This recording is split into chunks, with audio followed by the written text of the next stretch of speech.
Inequality in its various dimensions has been identified as one of the most serious obstacles to achieve poverty eradication and sustainable development.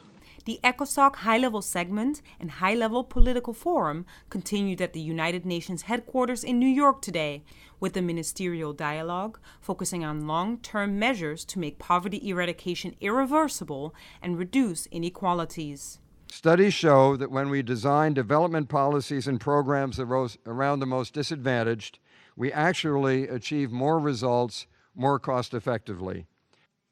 A lot can go wrong, but if it goes right, the achievement to put the planet on a sane and safe direction would be absolutely historic and pivotal.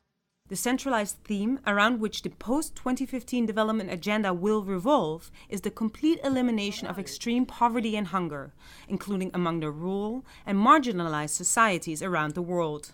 Behind these statistics are millions of lives, women, men, and children, whose lives will be blighted unless we build more equitable societies. Those living in urban slums and remote communities and regions riven by instabilities, conflict, and natural disasters. Those enduring the worst impacts of climate change, including droughts and famines. Economic growth cannot continue to be at the expense of the environment. We need to eradicate poverty while staying within the planet's safe operating space, promoting sustainable growth and societies, building natural capital, improving livelihoods, peace and security, mainstreaming gender, and ensuring that nobody is left behind. Knowing that eradicating poverty in all its forms is an ambitious goal that will take more than a generation to accomplish, civil society leaders are paying special attention to children and youth when it comes to development. Sustainable development starts with children and ends with children. It starts with children because they are the leverage for breaking the cycle of poverty, malnutrition, and lack of education. And it ends with children because healthy and educated children are the foundation for a sound, inclusive, and also environmental sustainable economic development.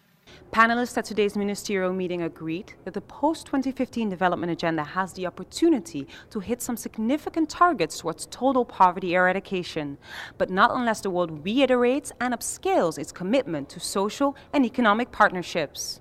The scoreboard on our international cooperation is rather mixed.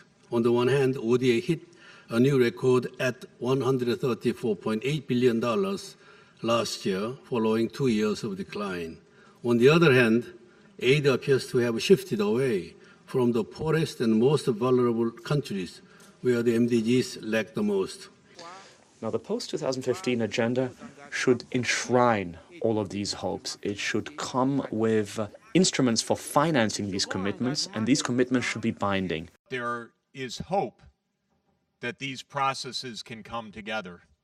They are all interconnected. The financing, the SDGs, and climate cannot be pulled apart. This is all of one piece. If we fail on one, we're going to fail on the others. For South-South News, I'm Shari Naiman, reporting from the United Nations.